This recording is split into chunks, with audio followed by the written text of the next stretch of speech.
Excellences, Messieurs les ministres, cher Ahmed Al-Sayed, cher Jean-Yves Le Drian, Excellences et Mesdames et Messieurs les ambassadrices et ambassadeurs, Mesdames et Messieurs les parlementaires, Messieurs les présidents et directeurs généraux de Business France et des acteurs de la Team France Export, Mesdames et Messieurs les chefs et représentants d'entreprises, Mesdames et Messieurs, bonjour à tous. Merci de votre présence, une présence ô combien importante pour ce troisième forum Vision Golfe dans un contexte international, vous l'avez dit, Monsieur le Directeur Général délégué, ô combien crucial et qui rappelle la nécessité impérieuse de renforcer nos liens entre les pays du Golfe et la France. Ce sommet Vision Golfe, si j'ose dire, arrive à un moment clé où nous devons rappeler au monde entier la force de nos liens existants et surtout tout ce qu'il nous reste à faire ensemble. C'est aujourd'hui un événement qui commence à marquer les esprits, qui est de plus en plus connu, réputé. Il y a de plus en plus d'entreprises qui viennent ici et qui savent qu'au-delà des échanges et des panels et des tables rondes qui auront lieu, c'est d'abord une opportunité inédite d'avoir des temps d'échange extrêmement concrets et extrêmement productifs entre acteurs business français et golfiques. Et ça, ceux qui sont venus lors des deux éditions précédentes ne s'y trompent plus et le disent également à leur pairs. Et c'est donc d'abord des remerciements à tous ceux qui participent à l'organisation de cet événement et au premier chef à Business France que je les adresse, car nous avons besoin de rencontres dans le monde des affaires, nous avons besoin de démonstrations de rapprochement dans un monde de plus en plus fragmenté, dans un monde où finalement il ne faut pas oublier qu'alors que des turbulences globales et internationales font jour à peu près quotidiennement, il y a aussi, et particulièrement dans ces temps-là, des opportunités à saisir. Et l'opportunisme au bon sens du terme, dans le monde des affaires, doit aussi avoir justement ce réflexe de proactivité et de mise en commun des acteurs business, que ce soit exportateurs français pour des acheteurs des pays du Golfe ou inversement, des investisseurs des pays du Golfe dans nos territoires et dans nos régions françaises. Ce sont ces deux sujets dont nous allons parler à partir d'aujourd'hui et qui vont justement présenter les atouts de part et d'autre que parfois nos entreprises ne connaissent pas assez.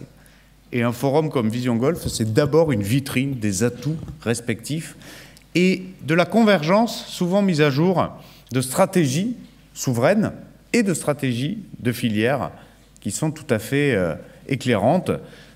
Il y a dans à peu près tous les pays du GCC quelque chose de fascinant par rapport à la stratégie française France 2030, c'est la convergence notamment sur les énergies renouvelables, sur l'intelligence artificielle, sur tout ce qui va faire la deep tech de demain. Et tous ces sujets qu'on a en commun, évidemment, il nous faut les concrétiser par du co-investissement et par de la coproduction. Ce sont vraiment les maîtres mots qui doivent aujourd'hui régner dans les échanges que vous aurons. Alors, votre présence, elle est évidemment précieuse parce qu'elle adapte une coopération politique et géopolitique, une volonté entre l'ensemble des dirigeants des pays qui sont représentés ici et des réalités de terrain. Et ces réalités de terrain, elles sont durables, elles sont responsables et elles répondent justement aux intérêts communs que je citais. Et ce qu'il y a de fort, et je trouve que ce forum Vision Golfe le représente si bien, ce qu'il y a de notable, c'est que les entreprises s'engagent dans la durée. Et c'est aussi le cas, je voudrais le mentionner, de l'engagement de la France, de nos ambassades, de la Team France, pour accompagner les entreprises françaises dans le développement de leur activité dans le Golfe et encourager activement les investisseurs du Golfe à investir davantage en France. D'ailleurs, j'y reviendrai, j'en dirai un mot, et je tiens à remercier et à féliciter l'ensemble des acteurs des pays du Golfe pour leur dernière participation à Choose France. C'était le 19 mai dernier. Et encore cette année, nous avons battu de nombreux records parce que leurs actions contribuent aussi grandement à approfondir et à accélérer nos relations commerciales et économiques. N'oublions jamais qu'un investissement venant d'une entreprise des pays du Golfe en France, c'est aussi un levier évidemment pour l'exportation et l'amélioration du flux commercial entre la France et le pays en question. Et donc c'est toujours doublement intéressant. D'abord, N'oublions jamais que cet épisode numéro 3 de Vision Golfe ne part pas de zéro. Nous avons des relations qui sont ancrées dans l'histoire et qui suivent des transformations qui sont portées notamment par les différentes visions stratégiques et souveraines des pays du Golfe. Nos liens avec les pays, ils sont anciens, ils sont profonds, ils sont multiformes d'ailleurs, ils sont politiques, ils sont économiques, ils sont culturels. En fait, ils sont d'abord humains. Et ils sont construits depuis des décennies sur de solides fondations, la confiance, le respect mutuel et surtout une ambition partagée pour favoriser le progrès et la paix. Et ces valeurs et ces ambitions-là, évidemment, aujourd'hui, le 17 juin 2025, elles ont une connotation et une force de frappe particulièrement puissante. Et il faut que ça se sache, il faut que ça se voie au-delà, évidemment, de ces murs et de cette ville. Et puis, notre amitié a été nourrie par des contacts qui ont été réguliers, étroits, dynamiques, à tous les niveaux de décision, par les dirigeants d'entreprise, par les chefs de gouvernement, au niveau européen aussi, notamment par le premier sommet UE-GCC en octobre dernier. Et nos relations commerciales, qui étaient autrefois basées essentiellement sur l'énergie, ont pu largement se diversifier. Elles sont aujourd'hui animées par un portefeuille croissant de coopération et d'investissement croisés. Sur le long terme, des domaines clés pour l'avenir de nos économies, de nos sociétés, de la planète également. Alors cette évolution, elle reflète d'abord une prise de conscience, des changements profonds qui s'opèrent dans le Golfe. Là encore, conformément à vos différentes visions ambitieuses, dont l'impact, lui, est déjà bien concret. Les pays du Golfe ne sont plus perçus comme des consommateurs, mais comme des producteurs, et de plus en plus comme des innovateurs. Et donc nous ne devons plus être de simples fournisseurs, mais nous devons ensemble être des acteurs stratégiques de transformation de nos régions au pluriel. Et en témoignent d'ailleurs les plus de 1000 filiales françaises aujourd'hui actives dans le Golfe. Elles ont un savoir-faire, elles ont une expertise, elles contribuent aux transformations durables qui se produisent dans la région, dans un certain nombre de secteurs clés, mais aussi très variés. Ça va de la transition énergétique aux technologies de l'intelligence artificielle, en passant par la santé, les infrastructures, les transports, l'éducation, la formation, mais aussi l'agroalimentaire, les loisirs, les cosmétiques, la culture ou encore le luxe par exemple. Tous ces thèmes-là qui feront l'objet de présentations et d'approfondissements à partir de ce matin pour 2 jours entiers. Et puis évidemment aussi, il nous faudra parler de la France comme terre d'opportunités, ouverte à la co-construction et au co-investissement dans les secteurs stratégiques. Vous le savez, pour beaucoup d'entre vous, depuis maintenant 6 ans et de façon consécutive, la France demeure la première destination européenne en termes d'investissement direct étranger. Alors, ce n'est pas le fruit du hasard, c'est bien sûr dû à des infrastructures de qualité, à un capital humain qui est reconnu, un système technologique qui est dynamique. D'ailleurs, il y avait il y a quelques jours, et je sais que certains d'entre vous y étaient déjà, le salon Vivatech, qui a été là aussi une très très belle vitrine du savoir-faire technologique français et européen. Et puis, il y avait aussi une belle présence golfique. On pourrait aussi parler des autres atouts structurels comme l'accès facilité à l'énergie, notamment décarbonée, disponible, qui fait aujourd'hui de la France, notamment sur les sujets des data centers, on aura l'occasion d'en parler, un avantage comparatif indéniable, et on l'avait d'ailleurs déjà vu lors du dernier sommet de l'intelligence artificielle en février dernier, avec des montants d'investissement annoncés, notamment issus des pays du Golfe, qui ont été là aussi records. Donc entre le sommet pour l'IA du mois de février et le sommet Choose France, on a cumulé plus de 40 milliards d'euros d'annonces d'investissement, dont la moitié à peu près sur la question de l'intelligence artificielle, dont un gros paquet sur la question des infrastructures, des data centers et des supercalculateurs. Donc on est au rendez-vous de l'histoire sur les technologies qui vont faire finalement les sociétés de demain et qui vont faire surtout les rapports de force entre les puissances demain. Parce que la question de l'intelligence artificielle, de la localisation des data, ce n'est pas une question uniquement business, c'est une question géostratégique, bien entendu. Et donc, il faut se poser la question, quand on est un pays comme la France, quand on est un continent comme l'Europe, de quels sont nos meilleurs alliés, quels sont nos meilleurs partenaires avec qui nous devons co-investir et co-construire dans le temps. Parce qu'investir aujourd'hui dans l'intelligence artificielle, que ce soit sur les semi-conducteurs, sur le modèle ou sur les infrastructures de données, ce sont des questions, évidemment, sur des décennies sur lesquelles on s'engage. Et donc, quand vous choisissez votre partenaire d'investissement, évidemment, vous devez le construire avec tout ce que vous avez pu bâtir par le passé ensemble, les liens d'amitié, de respect, de confiance Et donc, les pays du Golfe sont naturellement les choix que font la France là-dessus. Et vous avez, à ce moment-là, confirmé l'importance également en retour qu'occupe notre pays pour vos activités en Europe, avec des investissements qui ont été extrêmement massifs. Les enjeux de décarbonation ont été clés dans vos choix d'investissement là-dessus, mais aussi sur des sujets de logistique ou encore de tourisme. Enfin, nous avons des opportunités pour développer encore davantage nos coopérations. Ne croyons pas que la qualité de nos liens historiques et le bel état des lieux que je viens de faire de ce début d'année 2025 serait satisfaisant et surtout exhaustif. On a encore un très beau terrain de jeu devant nous. Et notre présence ce matin, elle a pour objectif de vous affirmer justement ces deux réalités.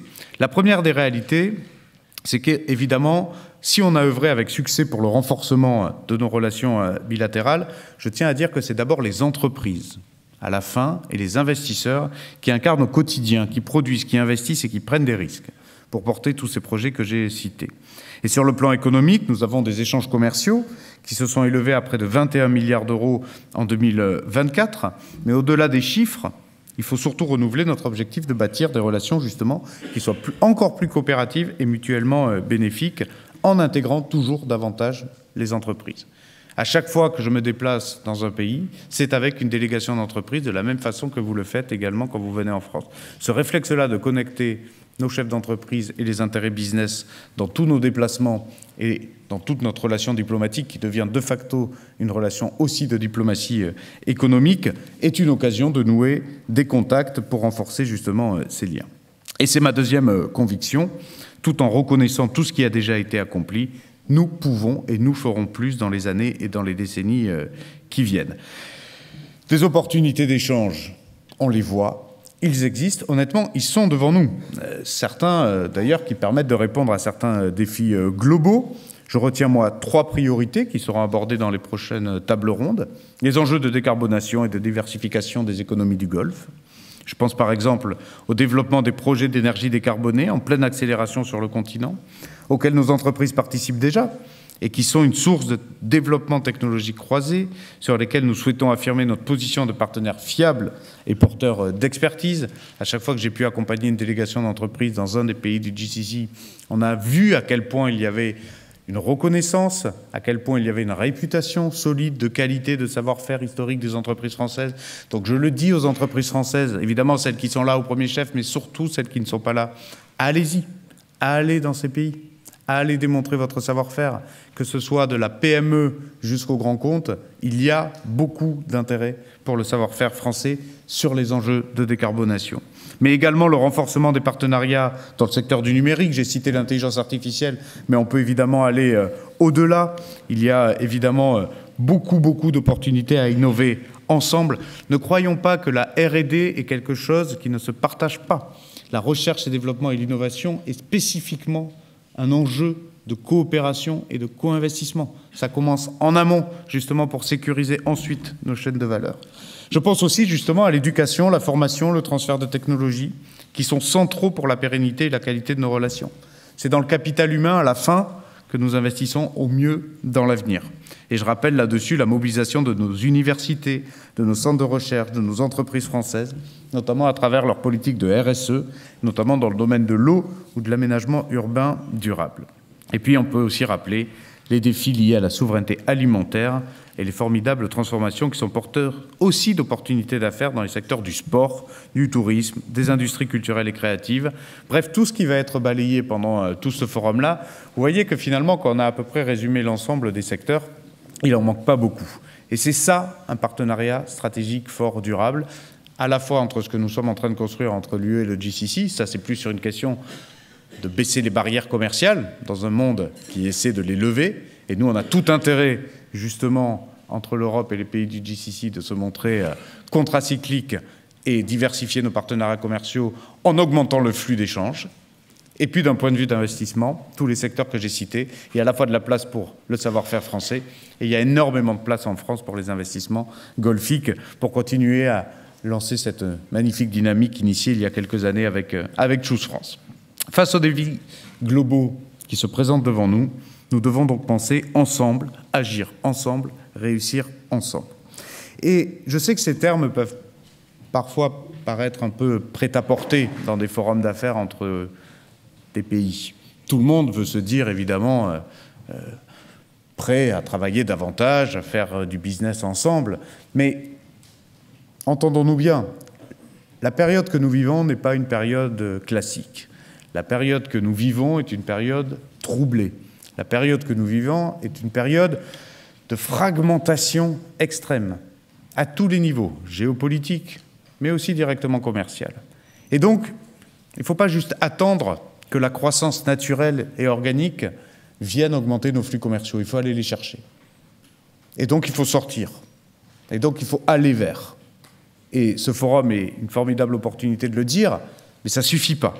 Il faut évidemment aller davantage, encore une fois, quand on est une entreprise française dans les pays, et attirer davantage d'investisseurs du Golfe en Europe et en France en particulier. Je vous invite à le faire dès aujourd'hui, à ne pas rester trop longtemps à écouter les panels, désolé pour les panélistes, mais ce qui se passe aussi beaucoup, c'est dans les salles à côté, c'est dans les échanges de cartes de visite, c'est dans les serrages de main, c'est dans la faculté justement à parler demain des investissements communs que vous allez faire.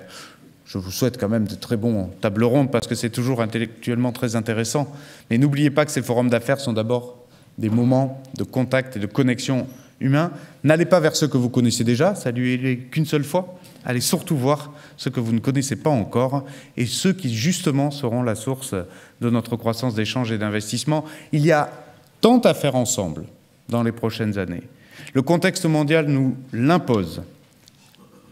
Qu'il serait un gâchis terrible de ne pas utiliser cette opportunité pour la prochaine décennie et se dire que quand il y aura la 13e édition de Vision Golfe, nous pourrons regarder dans le rétroviseur avec beaucoup de satisfaction et de fierté d'avoir su faire croître nos flux d'investissement et de commerce entre des pays qui ont tant en commun, qui partagent tant de valeurs et tant d'ambitions qu'évidemment, les entreprises ne peuvent qu'y trouver beaucoup d'opportunités également. Merci beaucoup, merci à Business France et à la Team France pour l'organisation de ce très beau forum et très bonne journée à tous.